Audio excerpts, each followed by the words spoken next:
السلام عليكم ورحمة الله وبركاته. أهلا وسهلا بكم في أول فيديو من سلسلة تعلم أهم 20% من الأدوات الأساسية في برنامج البلندر.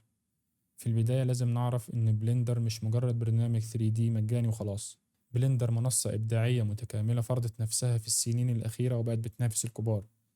البرنامج بيجمع بين الموديلنج والسكريبتنج والأنيميشن وحتى المونتاج والفي اف اكس في مكان واحد، وده اللي خلاه الاختيار الأول للمبدعين المستقلين والاستوديوهات الناشئة. من غير كلام كتير خلينا نبدأ على طول ونعرف خريطة هنتعلم ايه في السلسلة دي. الانفوجرافيك ده اختصرت فيه المراحل اللي هنمشيها مع بعض عشان يكون الشرح واضح وبسيط في البداية، لكن الموضوع أكبر من كده بكتير، وبعدين تقدر تتعمق في احتراف البلندر براحتك. أول مرحلة هنمشي فيها وهي الموفمنت، واللي هنعرف فيها ازاي نتحرك في البرنامج ونسيطر على المشهد. تاني مرحلة وهي الموديلنج، وهنعرف فيها ازاي ننحت ونشكل المجسم الأساسي، اللي هو مثلا ممكن يكون المكعب أو السلندر أو أي شكل من الأشكال اللي بتبدأ بيها أي مشروع عشان خاطر توصل للشكل اللي انت عاوزه. تالت مرحلة وهي الموديفايرز، وهنعرف فيها ازاي نضيف أدوات بتعمل تأثير بضغطة زر واحدة. رابع مرحلة وهي التيكت شيرنج، وهنعرف فيها ازاي ننشئ أو نضيف أي ملمس للموديل بتاعنا. خامس مرحلة وهي اللايتنج، وهنعرف فيها ازاي نضيف الإضاءة ونظبط الظل والنور عشان نظهر جمال التصميم بتاعنا. سادس مرحلة وهي الانيميشن، وهنعرف فيها ازاي نحرك الموديل بتاعنا أو الكاميرا باستخدام الكي فريمز.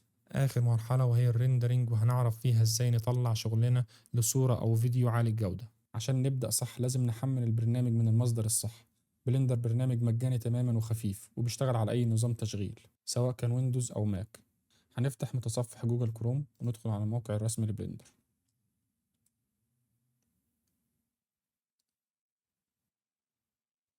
بعد ما تفتح الموقع الرسمي لبلندر هنروح على داونلود، ومن هنا بتقدر تحمل النسخة المناسبة للجهاز بتاعك. من البوتوم الأزرق تقدر تحمل أحدث نسخة من بلندر، والويب سايت بيتعرف على نظام التشغيل بتاعك وبيحمل لك النسخة المناسبة. لو عاوز نسخة ثابتة على جهازك حمل انستولر، ولو بتتحرك كتير وعاوز شغلك وإعداداتك على هارد خارجي تقدر تحمل البورتابل. بالنسبة للماك من هنا تقدر تحمل النسخة المناسبة لجهازك وهيديك أعلى قوة. بعد ما تحمل البرنامج هتثبته زي أي برنامج بتثبته على الجهاز. أول ما تفتح بلندر هتحس إنك داخل غرفة تحكم في ناسا، بس الحقيقة الموضوع أبسط من كده بكتير.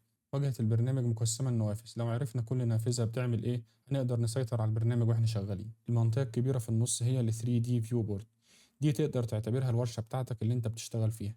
هنا هنحط المجسم ونلف حواليه، نقدر نشكل فيه براحتنا، وفي الأغلب هتبص للنافذة دي بنسبة 90% من وقتك.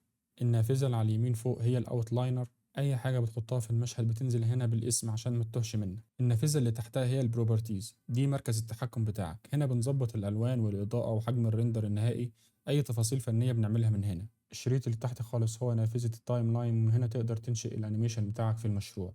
أهم حاجة لازم نعرفها إن واجهة البرنامج فليكسبل، تقدر تقسم الشاشة نصين. لو رحت على الكورنر في أي نافذة هيظهر لك الماوس بالأيكون دي، أول ما تظهر بالأيكون دي هتسحب هيقسم معاك الشاشة نصين. وكذلك الموضوع في أي نافذة من النوافذ اللي ظاهرة قدامك. ومهم جدا تعرف مش لازم تحفظ أماكنهم دلوقتي، مع الشغل إيدك هتحفظهم وهتتعود عليهم. كمان عندنا الشريط اللي فوق وهو مقسوم نصين. عندنا المنيو الأساسي اللي هو من أول فايل لحد هيلب، من هنا تقدر تحفظ الملف بتاعك، تقدر تعمل ريندر للشغل بتاعك من ريندر، وتقدر تعمل امبورت لموديل جاهز من بره. عندنا من اول لاي اوت لحد فيديو اديتنج، ودي ورك سبيس بتقدر تشتغل بيها وانت شغال على اي مشروع. بمجرد ما بتدوس على اي نافذه منهم بتبدا واجهه البرنامج تتغير معاك حسب النافذه اللي انت فتحتها. ودلوقتي هنفهم نافذه ال 3 دي فيو بورد فيها ايه بالظبط. عندنا على الشمال هنا الادوات اللي هي السلكت، الكاروسيل، الموف، والروتيشن، والسكيل، والترانسفورم. دي بتجمع بين الثلاث ادوات اللي فوق. عشان نشوف الادوات دي بتعمل ايه بالظبط هنبدأ بشكل عملي نضيف كيوب ونقدر نتدرب عليه. شيفت ايه من مش هنختار كيوب. عشان نسلكت الكيوب محتاجين نقف على أداة السلكت. عشان نلف الكيوب من روتيشن نقدر نلف من هنا في الاتجاه اللي هتسحب فيه الماوس هيلف معاك.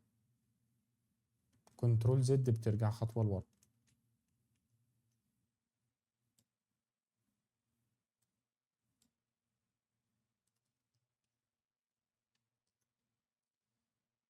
عشان نعمل سكيل للكيوب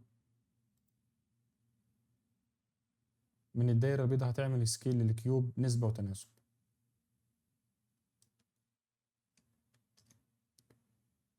من الاتجاه الأحمر هتعمل سكيل في محور الإكس،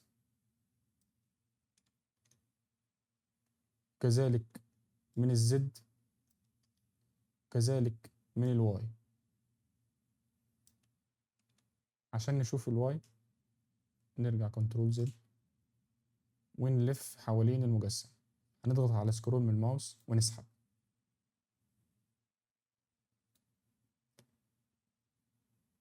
هنصغر في محور الواي، اسحب من هنا.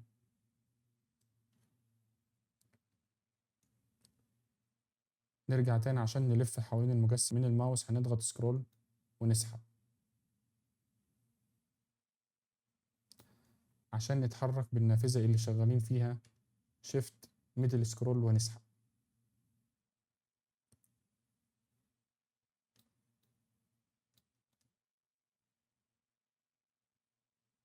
وبكده احنا نكون فهمنا السلكت والموف والروتيشن والسكيل والترانسفورم. هي أداة بتجمع بين التلاتة اللي فوق، تقدر تجربهم وتتعرف عليهم بشكل أوسع. بعد ما تجرب الأدوات دي مهم جدا تعرف إن في شورت كات هتشتغل بيها وإنت شغال، والأفضل إنك تشتغل بيها أحسن من الأدوات دي. كنترول زد عشان نرجع.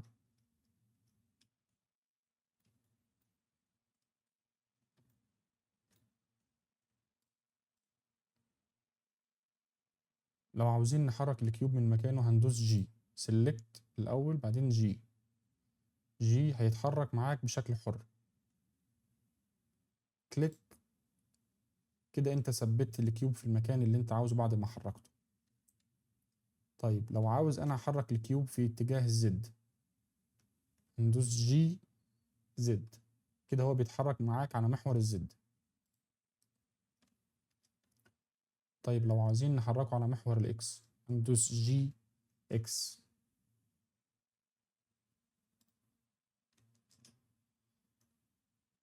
لو عاوزين نحركه على محور الواي ندوس جي واي. جي مع المحاور بتاعتنا اللي هي الاكس والواي والزد نقدر نتحرك بشكل مستقيم. جي هي الاختصار لأداة الموف. لو عايزين نعمل روتيشن للكيوب بدل ما نروح نختار الأداة ونرجع نختار الكيوب وبعدين نعمل له روتيشن، نقدر بالشورت كات نعمل روتيشن. سيلكت الكيوب ار، تعمل معانا نفس الموضوع روتيشن بشكل حر. ار اكس، ار اكس هيلف معانا على محور الاكس.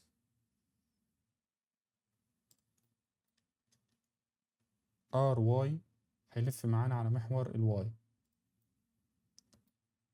مهم جدا تعرف لما بدوس ار واي هو بيعتبر ان محور الواي هو السنتر بتاعه، فهو بيلف حوالين السنتر بتاعه، هو كده بيلف حوالين محور الواي. وكذلك في الاكس وكذلك في الزد. لو دوست ار زد هو كده اعتبر ان محور الزد هو السنتر بتاعه اللي هيلف حواليه.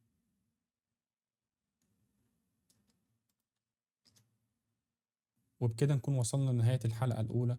دي كانت نظرة سريعة على واجهة البرنامج. ما تخليش كتر القوائم يخضك. مع أول مشروع لينا إيدك هتحفظ أماكن الأدوات دي لوحدها وهتكتشف إن الموضوع سهل وبسيط.